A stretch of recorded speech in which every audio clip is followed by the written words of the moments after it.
Yeah! Let's go! Good morning, how we doing, Lions? Previously on Kimba TV.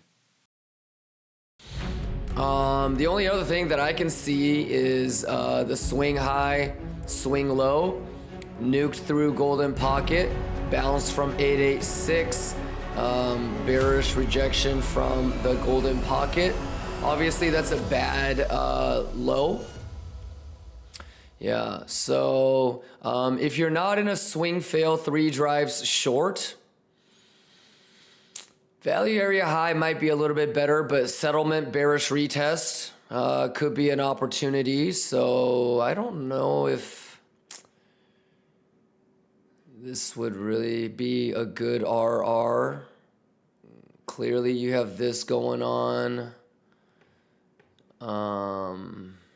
And then untested naked point of control. So you've got this for maybe like a swing fail.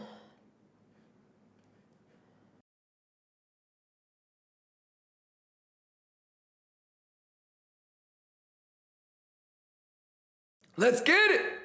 It's a Kachoya. Let's go. Let's go. It's juicy time.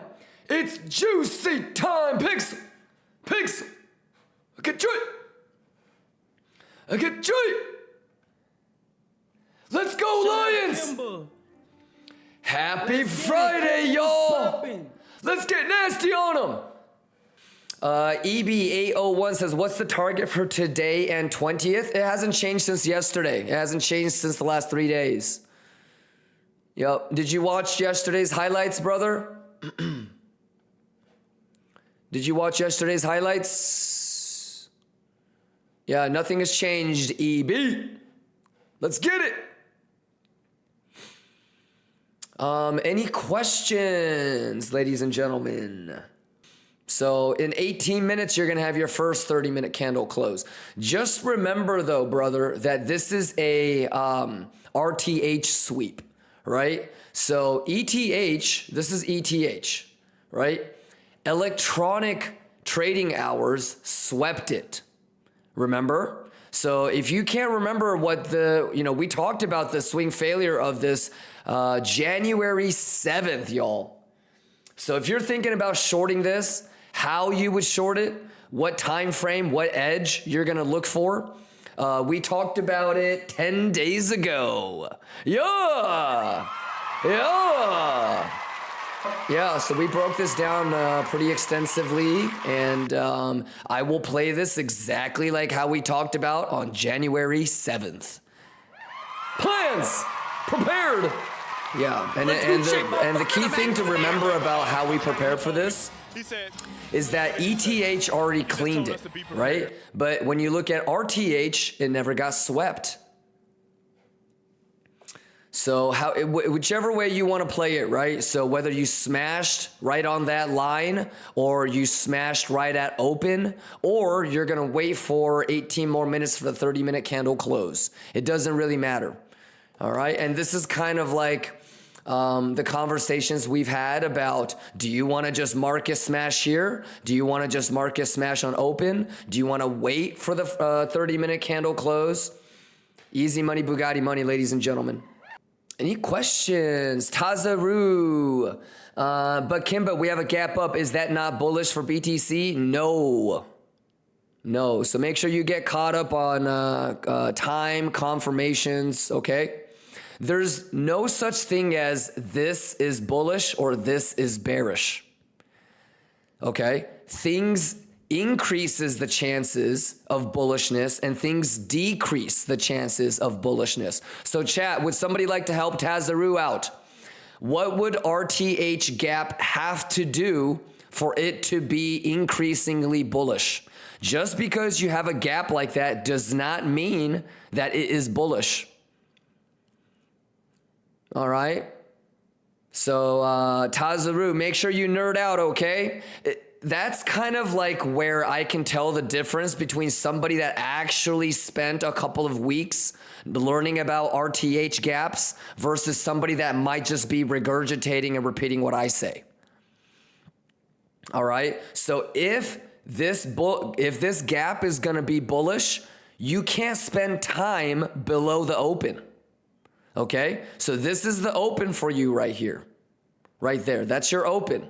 So if you spend 1 or 2, maybe 3 30-minute candles below open, you are increasing your probability to close the whole gap. All right, Tazaru, there is no such thing as this is bullish or this is bearish. Okay? As time goes on, as volume and value is built, it increases or decreases the probability of something happening. Okay? So if you need to get caught up on what the RTH play is, this is RTH. You see on the bottom right, it says RTH. It's regular trading hours. Okay? The RTH never got swept. Okay? ETH did sweep. You see it? It's swept after hours. Okay? So if you end up swing failing an already swept level, so look, this is what you actually have to do. We should technically go like this. Like that. Okay? That's your level. So let's take this off. Okay? So if you sweep like that and you clean the high and you spend time, 1 or 2 below the open, it's bearish. All right, brother? So what you need to do is you need to dip your toes in, stay above open, and then it becomes bullish. All righty? So observation isn't analysis, is what I always try to tell people. You saw a bullish gap, that's not what makes it bullish. Okay? It's the time and the reaction that makes it bullish. Make sense? So I would want to see maybe 104, 105. And the other thing to kind of think about too from yesterday is that it actually grabbed the gap, right?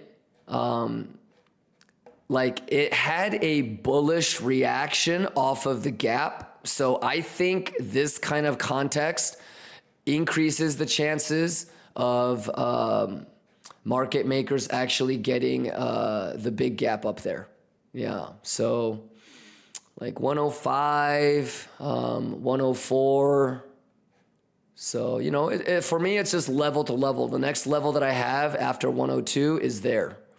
Yeah, well, what I would say is just make sure that you watch the YouTube and rewind and get caught up on everything. And then the best thing will be to just kind of let the markets finish out. It's Friday going into a holiday weekend.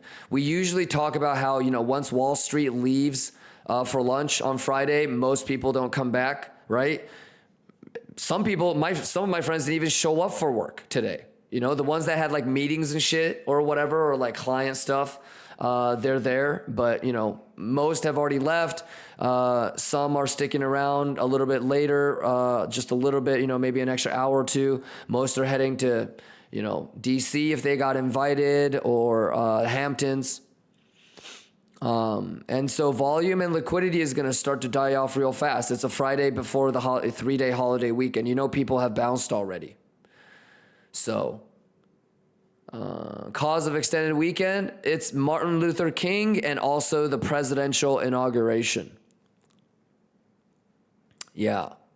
So make sure you get caught up and be prepared.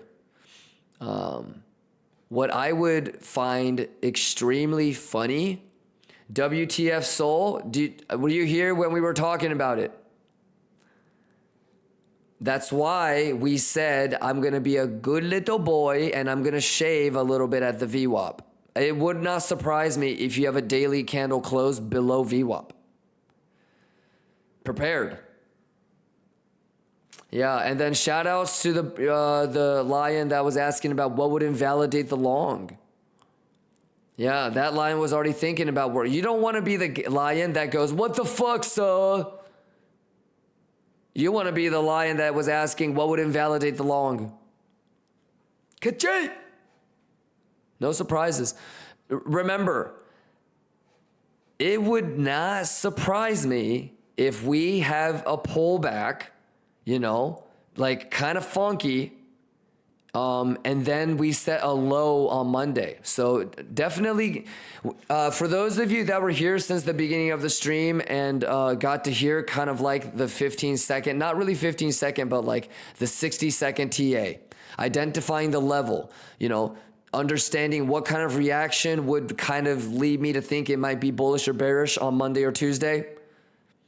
Shadow says, isn't that what you wanted low key? I don't have any sort of wants per se, but I know that if it's a quick bearish reaction, then I would start to look, I would be thinking about longing on Monday. Obviously, I'm not going to be able to see the charts over the weekend unless maybe we do like a stream.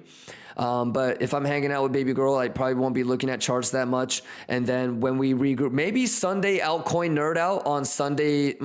It's still a holiday, so it won't really make a difference. I will be here on Monday though, even though it's a banking holiday. So I'll be here on Monday if you guys are down to kick it. How many of you guys would be here even though it's a banking holiday? I'll be here. And, it's really easy to think about a Trump pump, right? So like the most retail thing to think, like if I was going to go back to my retail ways, I would be thinking, okay, we've now got a quick bearish reaction. If VWAP can get lost and we start to get back into the open, then it's definitely going to hit settlement. And then I would like to think about longing on Monday for the Trump pump. Right? But here's the other thing. Do you remember what we said about the 105, 106? Cryptomon says, hey, Kimba, if I'm looking for a short, should I look higher than 105,265 or like 107? And if 103.87 could be bearish trap, could we? Well, I don't know what time frame you're really talking, what you're talking about. I think you were here the whole day today, so you saw how like my levels and my probabilities change based off of which direction or which level it goes first to. I like your levels, but brother, it's a 3-day holiday weekend, so you know, I think if you really want a long or a short, you're gonna have to wait until Tuesday. If you really want to be sure. Until then, it's kind of a crapshoot. If anything, I don't know if you've been noticing, but during the weekend, it's just a liquidity grab, stop loss hunt. So, you know, looking at optical, KingFisher might be your best bet. I've done that a lot over the weekends, and it was mega juice. So 101, which makes sense. I would not mind. So, Nas Cryptomon, were you here like in December? Were you here with us in December? I've been suspicious of this level for a very long time. I don't know if you remember or not. And, especially if a lot of people start to get bullish here, Trump pump, I'm going to be really... I'm going to watch how much time it spends. You know, because we talked about how like what that could look like. You know, like a Wyckoff distribution. But more than just that, it'll be like structure too. Like, man, like a 3 drives into it would be really interesting. Yeah, that probably might be the thing I might be the most interested in, like this. But we told, rewind and get caught up, Cryptomon. But usually, if it really is bearish, it takes longer to trap longers. Okay? If it's bullish, it doesn't have to wait because the whole point is it wants to leave all of retail behind. Okay. So the time it spends up here, like if I come back on Sunday night or Monday morning with you guys and I take a look at the charts and we're still here and it just crabbed and like it's making a CVD bear div and a bunch of longs are opening, then I feel like that might be an easy short. Obviously, like, you know, the div and the way that it's bouncing or holding or what kind of structure would be the details that would matter. Okay. But also I feel like it shouldn't surprise you guys too. But, remember like when we were in a nice little settlement short and then like towards the end of the day, the motherfucker rallied the whole thing, or by the next day it rallied the whole thing. It wouldn't surprise me if this does this. Now, in which case I would be looking for a long on Monday, you know, and then in this case, like you already know this lines up like this. So it's just a matter of, give me a hidden CVD bull again, por favor. Oh my God. Can you imagine a hidden CVD bull div onto settlement? With like the same shit that happened, like shorts opening into it, you know, like a hidden CVD bull div. So I feel like there's, and here's the thing, those are the two easiest setups. None of those is what's going to actually happen.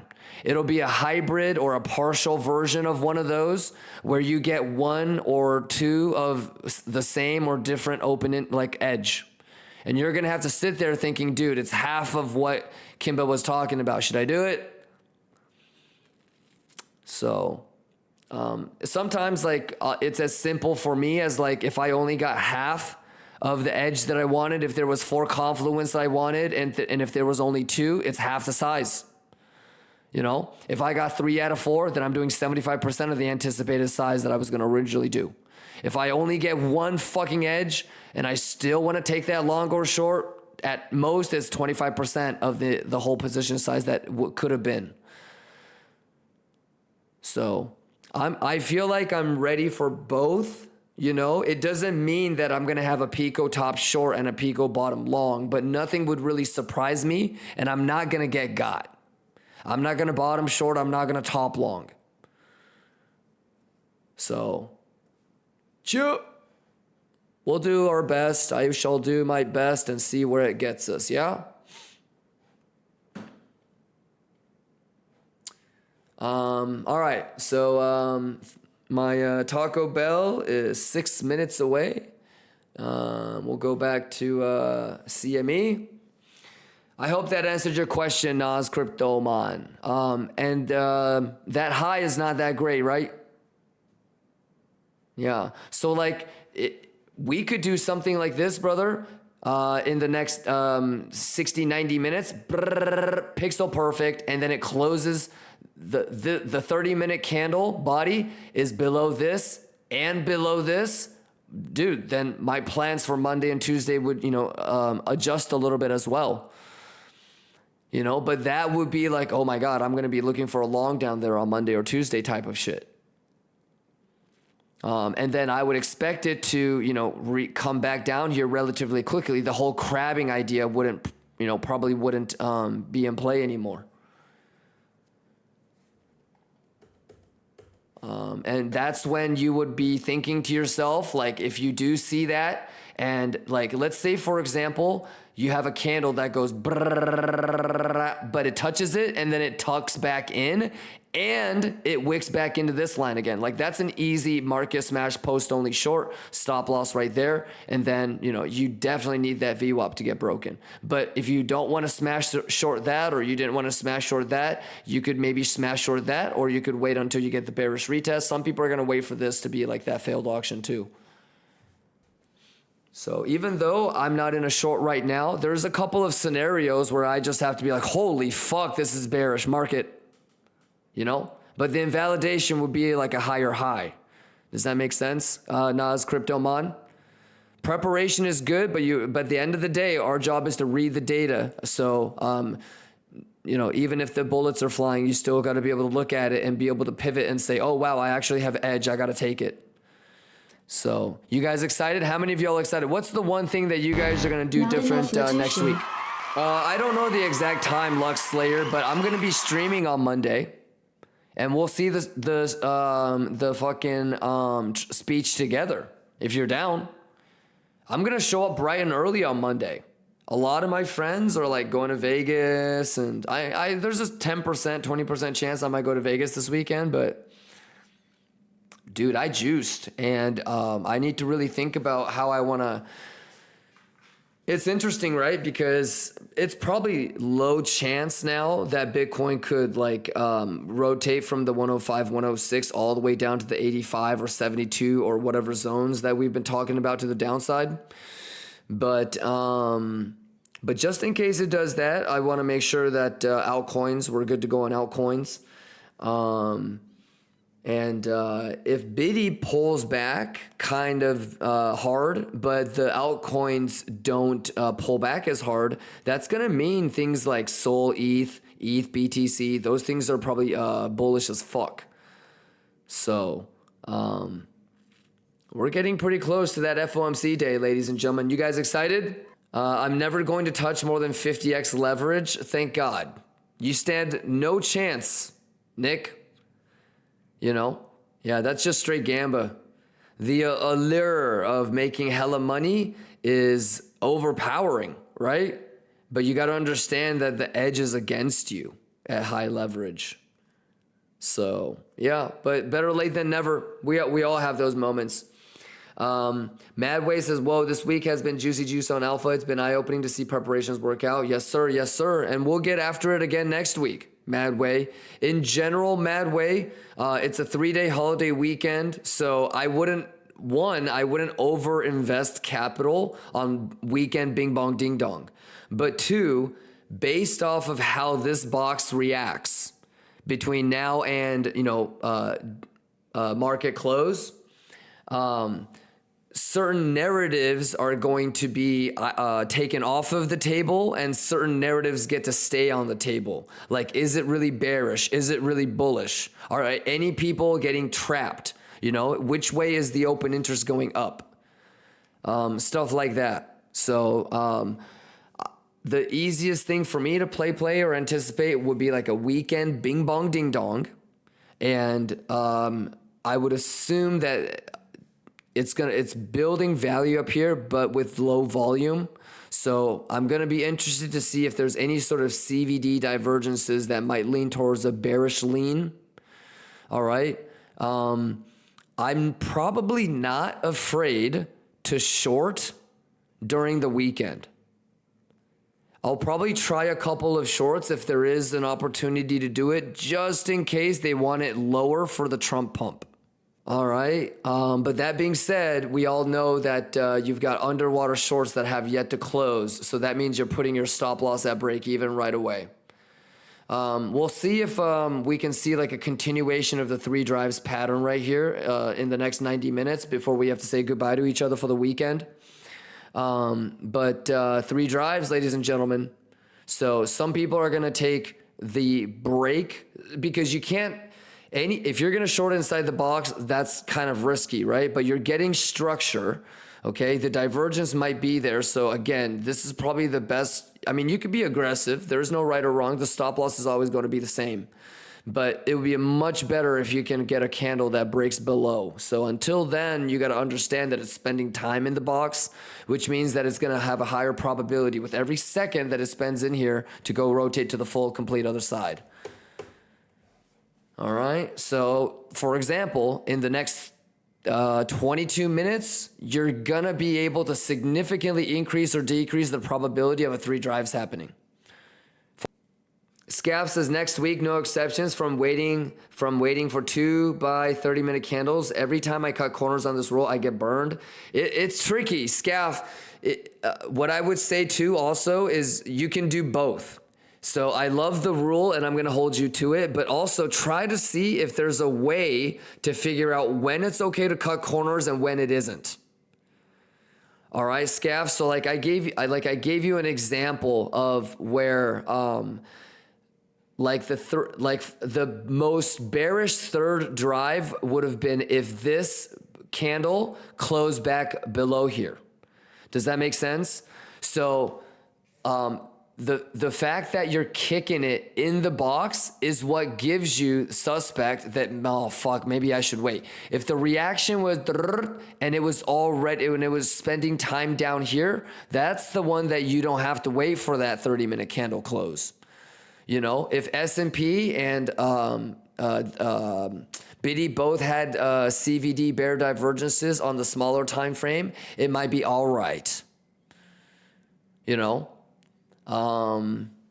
so instead of, because your real trigger is if it's outside of the gap. So if you're in the gap and you're shorting or longing, you're basically front running before any sort of confirmation can even attempt to happen. Like you can't wait for it to break out or break. I mean, you would long here, but in this case, like short, right? The idea that the longer that you spend in an imbalance or a gap, you have a higher chance that it's going to rotate to the other side should take precedence over the 3 drives.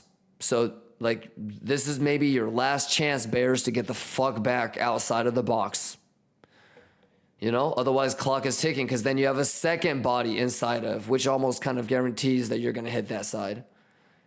And so you just kind of, you know, take what the markets give you, read the data, you know, try to put yourself in a really juicy spot. And I know that it was a couple weeks away, so it's not like I expect everybody to remember everything that we talked about, but hopefully it's not about memorizing or remembering what the fuck I said. It's about being able to recall what you understood at that moment. And so how cool is it to kind of reflect back on the last couple weeks, pre-Christmas, post-Christmas, post-New Year's? You know, this is now what, the completion of the second week of January. So we're halfway into January. And here we are, interestingly enough, in the 105, 106 gap box. And we had a tremendous rally, you know, like 5,000, 6,000, 7,000 in the last couple weeks, just, you know, boom, boom, boom, boom, boom with every RTH session. And even things like the VWAP holding as support, eventually forming what, you know, maybe we can classify as a 3 drives. So, you know, thinking about shorting in this box, you know, regardless of how you're going to do it, whether you've already done it, whether you put blind limits through the box, whether you're going to wait for the box to break, whether you're going to do the bearish retests, whether you're going to wait for VWAP to break, however way, like, you know, not that big of a deal. And hopefully you're going to be aggressive enough so you can at least put your stop loss and profit. You know that you got a fucked up entry or you were impatient when you have to wait 4 hours to get to be in the red so you can put stop loss at break even. Y'all ever have that happen where like you're in the right trade, but you were so fucking impatient. So instead of waiting for the 618 or the 75, your dumbass or my dumbass ends up getting in at the 382 or the .5. And it's like, and then it actually goes to the 618 or 75 and you're thinking they're holding your dick like, oh my God, why the fuck did I not just wait?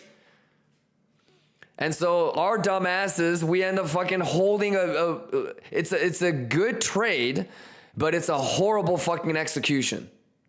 And so now it's a red trade for 8 hours, fucking 16 hours, just sweating it, hoping that you don't get stopped out, hoping it bounces at the 7.5 or the 7.86. And yeah, like you're relieved that a hidden bull div or whatever shows up and it actually does bounce from it. You know, but you're thinking to yourself, dude, I'm a fucking idiot. You could do something like this, you know, where you go, hey, and like look at where it eventually went to. But this is the Fibonacci of the box. So like take a look. I'm clipping the top to the box, to the gap. Understand? And look at what it did. You know, so that's amazing. And your stop loss could have been like 1.25 or the book would say that you would do it as a higher high. I would never do it like this. And so it's hard for me to say, but maybe the 1.25, I think you have to just manually close this, in my opinion.